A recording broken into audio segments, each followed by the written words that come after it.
What's up, you guys? It's your girl, Daysha E.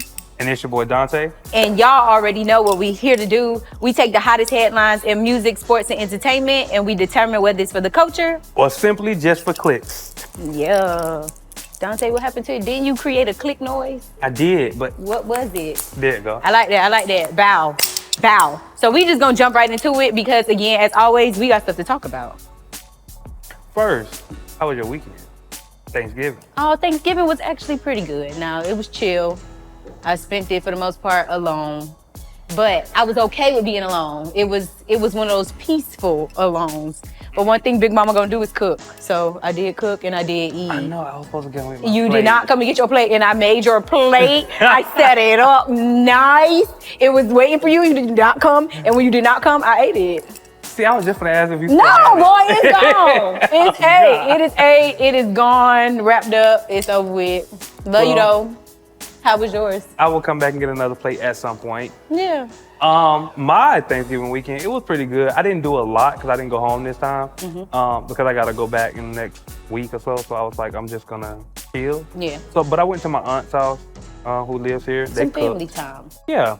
I didn't even eat a lot, honestly. I was just kind of on some like chill vibes. Yeah, I ate a little bit, but I ate a lot of cake. Big backing. It's definitely big backing. Big backing. And I paid for it the next day in the gym because cardio was hard to get to. Well, at least you went straight to the gym, you know. I still ain't been back. Since when? Baby. You know what? We're going to talk about that off camera. We can show enough care. Show enough care. So let's go ahead and jump into the first topic. We got Martin Lawrence's daughter, Jasmine Lawrence, who's actually now engaged to Eddie Murphy's son. Now, this has been going on for a while because they started dating in 2021. After they met through her uncle. And once they met, they decided, they kind of like each other, you know? Yeah. So they've been getting used to know each other. Everybody been seeing it on social media for a while now. And a few people were just like in awe about it because of the fact that it's kind of like Eddie Murphy. Yeah. And Martin Lawrence, you know, very, very big comedians. Yes. Who children are now dating. So it's like legends. Keeping it all in the family. Yeah, as like, they should. I think that's dope. And I think the whole dynamic is dope. Now, I'm not going to say, was I a little salty? Yes. Why? Because Jasmine Lawrence was supposed to be my wife. Oh, boy. But we're going to save that for another story as well. Oh, my goodness. But I think love is in the air. This is the perfect time to get engaged. It's the holiday season. It is. And I think that their union is cute, right? I feel like when you grow up in a certain type of family and your dad and or mom is like a mogul, somebody really big, I'm sure everybody's kids go to like similar schools or are in probably similar performing arts programs and different things like that. So the chances of them like marrying and or dating is not shocking to me. But I think it's cute. I do. I feel like holidays are gonna be really funny.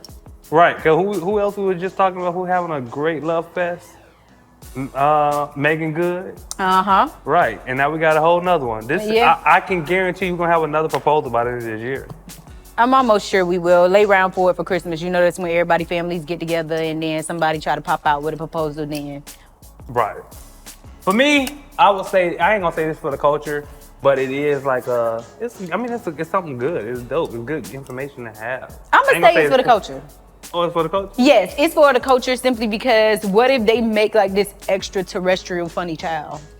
Just from both of their families like being super hilarious. Like it's literally funny and funny, like, and not like play funny, like hilarious stomach hurting funny on both ends. So you saying it's just good for the entertainment world? It might be. Let's lay round for it. We don't know. A legend in the making. Yeah. That should be the baby name, Legend.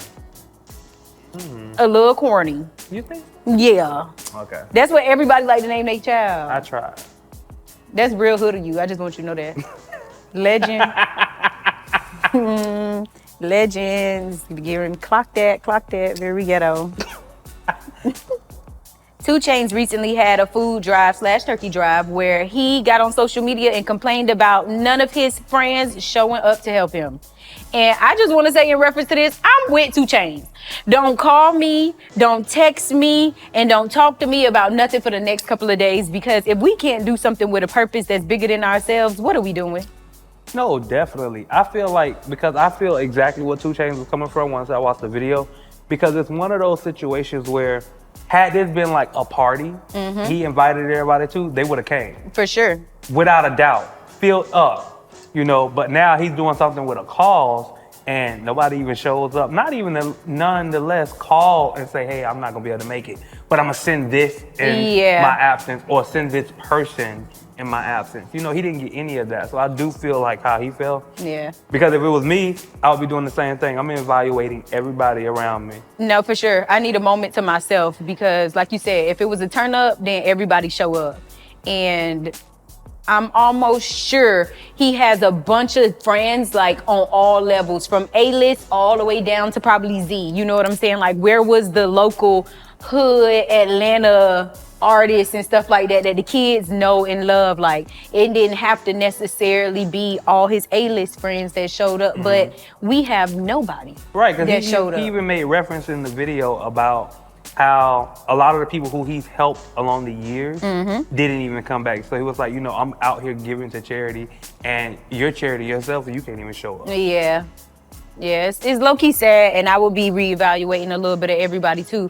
Now, I think that it was for the culture that he did his drive, and I also think that it was for the culture that he spoke up in reference to it, because a lot of the time people take stuff like this to the chin and just keep moving and handle it in private, and then slowly but surely start turning their little events to smaller events and private guest lists and all this other stuff. But I think that it's big that he spoke up and said, like, I let it ride for a day or so. I went about my regular scheduled programming. I worked out. I went to the Hawks game. I did all of this stuff that usually let me recenter.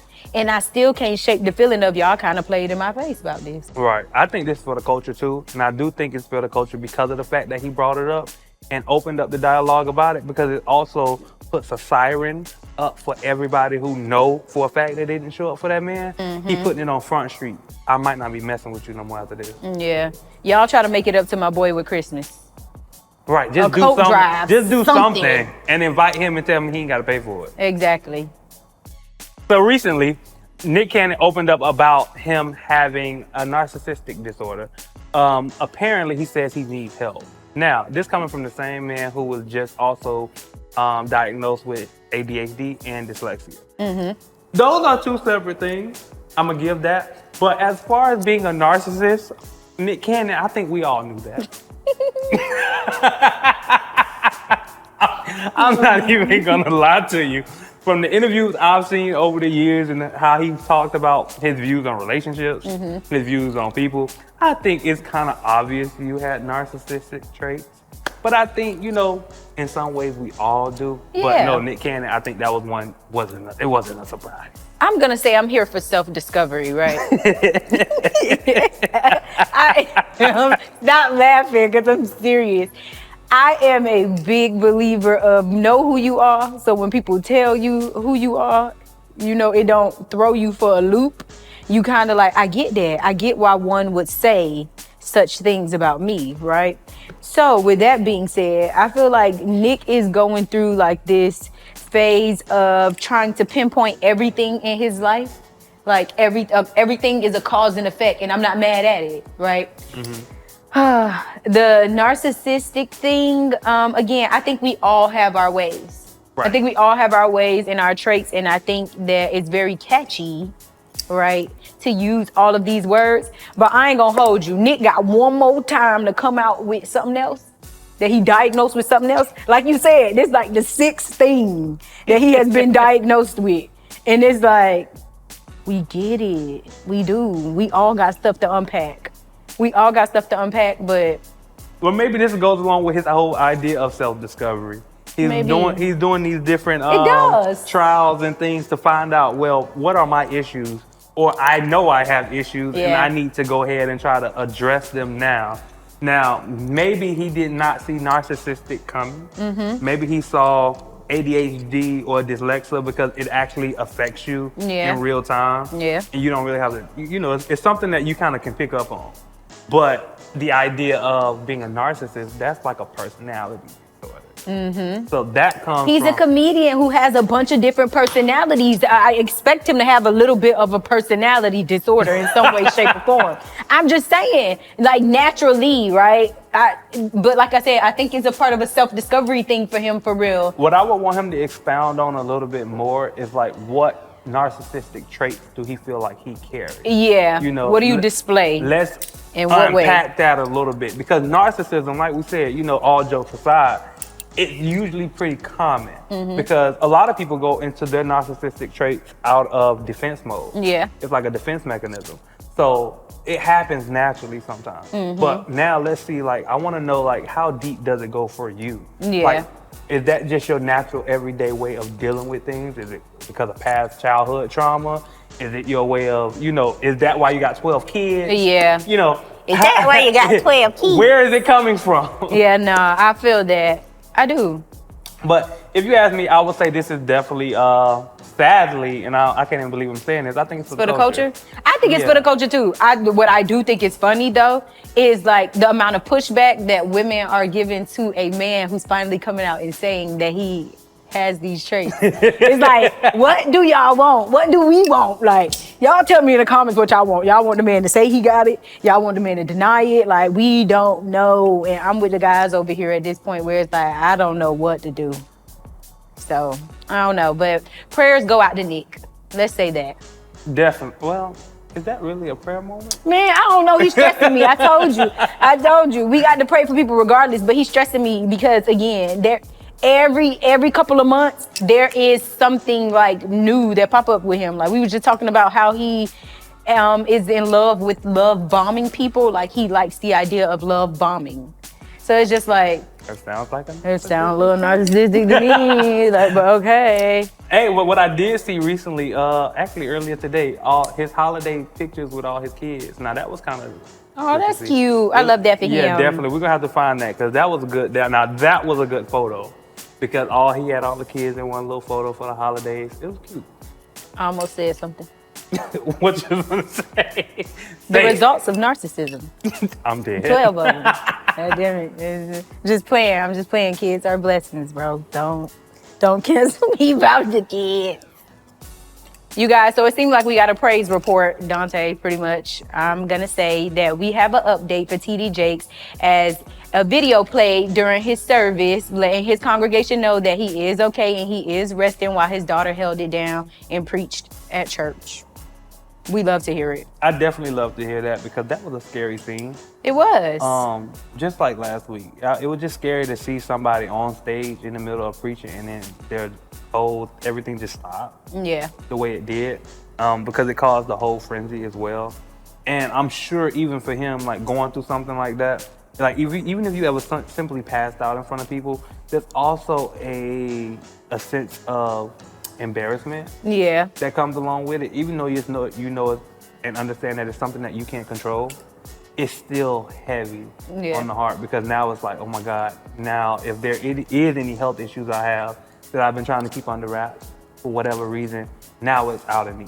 Yeah, and I feel like that is probably gonna be the biggest thing here is the fact that it was out in the open. So it's not something that his family could deal with internally. It's something that's gonna be on the forefront and a constant question about how's he doing or how's he feeling. So I get that. I would definitely need a break myself. And again, we just are happy to hear that he is fine. Yeah, my prayers go out to the family, along with TD Jakes himself.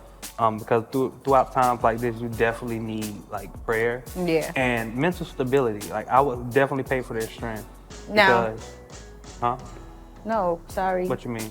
I was just about to ask you, was this for the culture for you or is this clickbait? I would definitely say this for the culture. Yeah. For that very reason alone. Yeah. I feel like last week we didn't have a place to put it. Like we didn't know if it was for the culture or we didn't know if it was clickbait. But this week, this is definitely for the culture. Yeah, it definitely had to be. So in a recent video with Boosie on Instagram, him and the family was just talking about like how would they feel being in jail with R. Kelly, right? And so Boosie said anybody who's in jail with R. Kelly is the luckiest person in jail. Why? Because he could sing. He said they can sing. He could sing. He said I could be going through it and Sing to me, nigga. We all going through it in here. What are you saying? Every day is a throughie. He said they gonna start singing I Believe I Can Fly. He gonna feel better. All I can say is Boosie is always gonna say something crazy and outlandish. Now, this does open up a bigger conversation though, for me. And I'm gonna ask you what you think. So, Here we go. Don't kill us, social media. I promise you, I'm not gonna say anything controversial this time. But does that mean R. Kelly is still the GOAT? If we can still appreciate his vocals, his music, and everything about him, I feel even like in jail. we can't un-goat him, right? We can't. You just cannot, right? I don't think you can.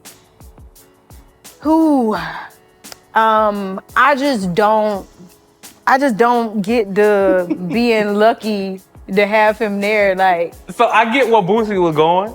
I do get it. And it's basically, no, don't judge me. I'm trying not to. That look looks very judgmental. I'm trying not to. Continue. I'm open. So I get where Boosie was going, right? So basically what he's really saying is that, like, shit, if I'm in jail with R. Kelly, R. Kelly gonna sing my pains away.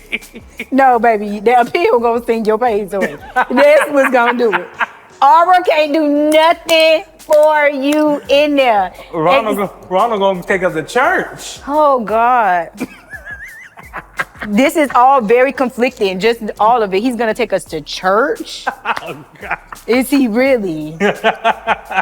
Seriously, I love Boosie. But let me tell you something. Boosie always had one of them like drunken hood uncle moments that just be like, what are you talking about?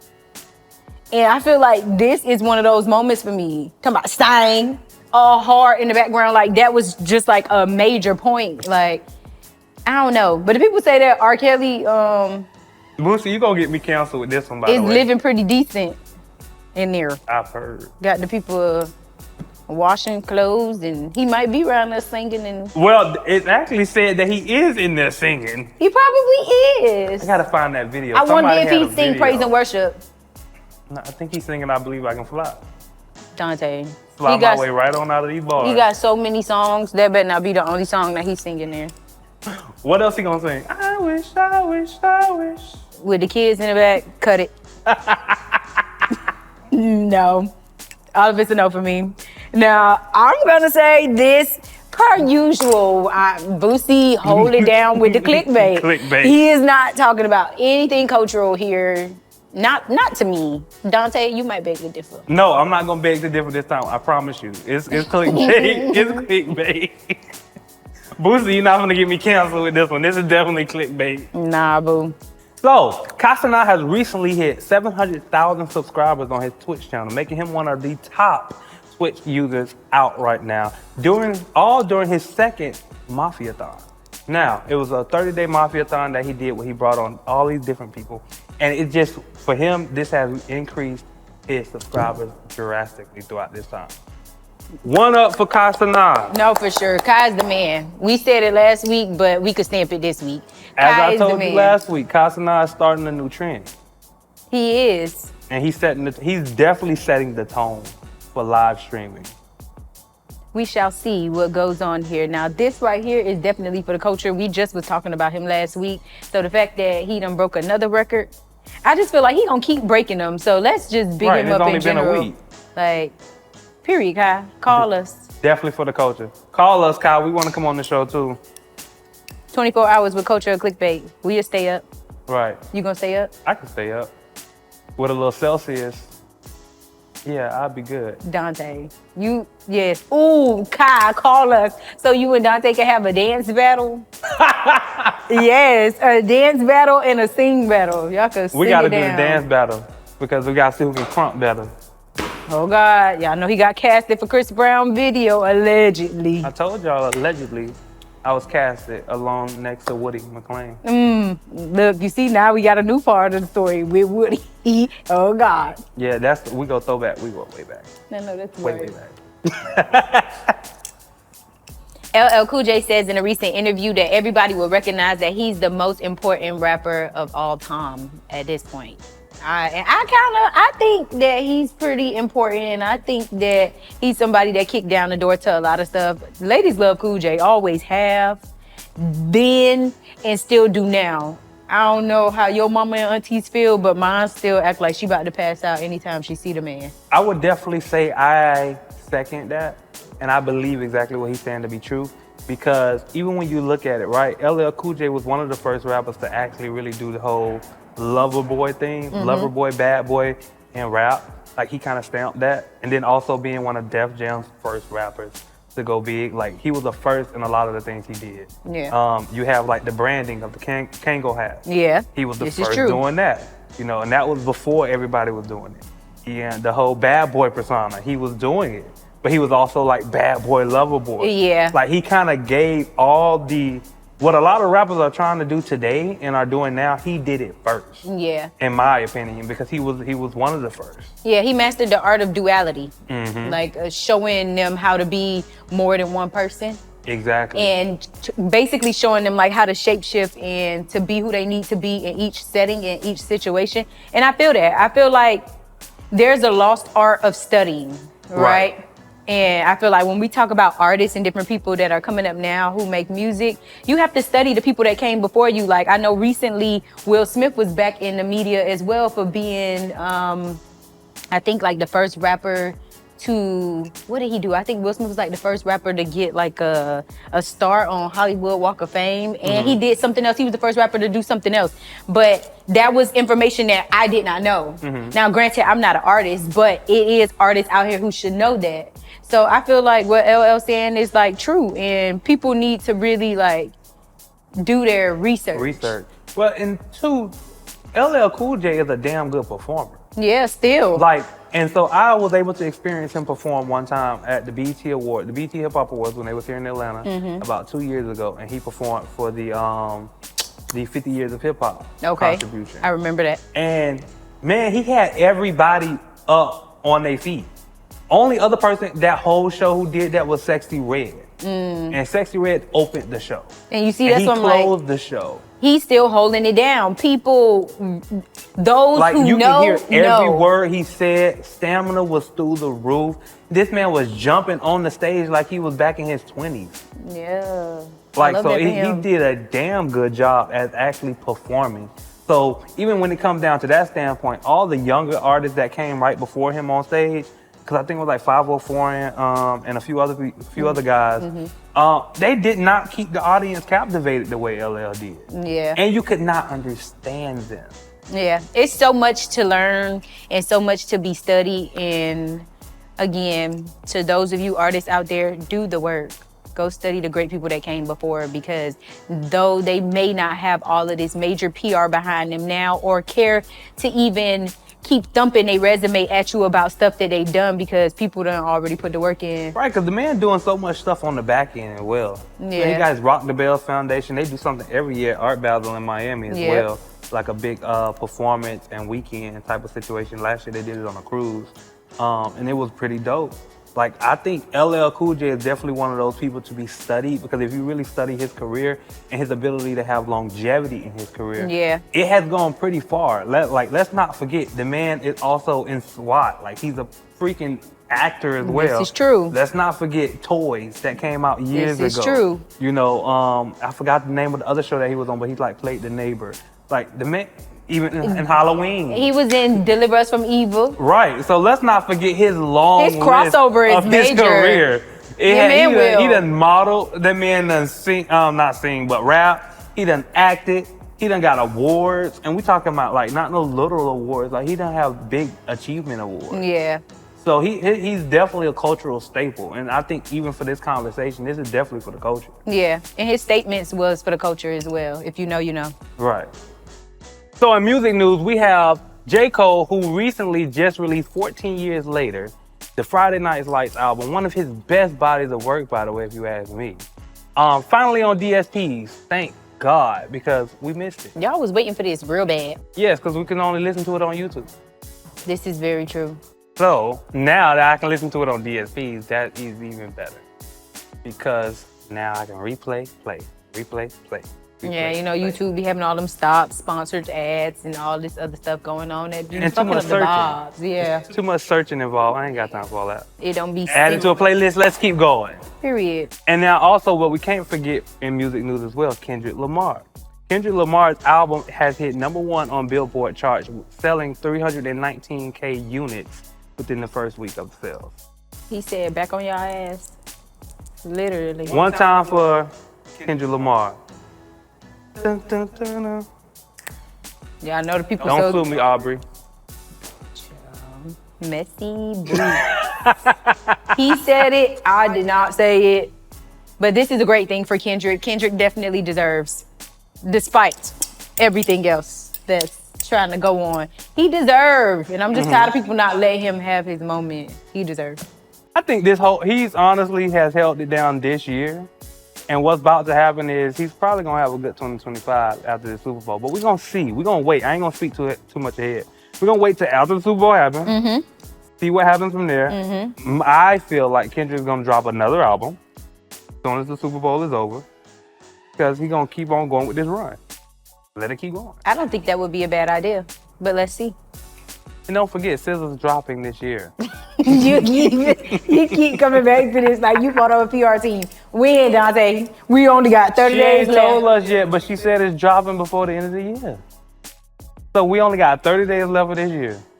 So that means SZA's dropping in 30 days at some point. That's aggravating. How? Give the date already.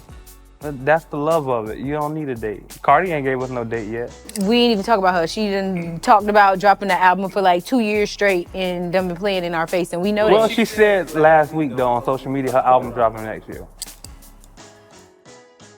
Y'all, this has been another great episode of Culture Clickbait. I don't know what they talk about with these people and their music. We shall see what they do. Well, I think music today is for the culture though. I'm gonna say it is too. This has been another great episode of Cultural Clickbait. I'm your boy Dante. And I'm your girl Daysha E. And y'all know while we're here, we take all the hottest topics in music, sports, and entertainment, and we decide if it's for the culture Or simply for clicks. See y'all next week. Peace.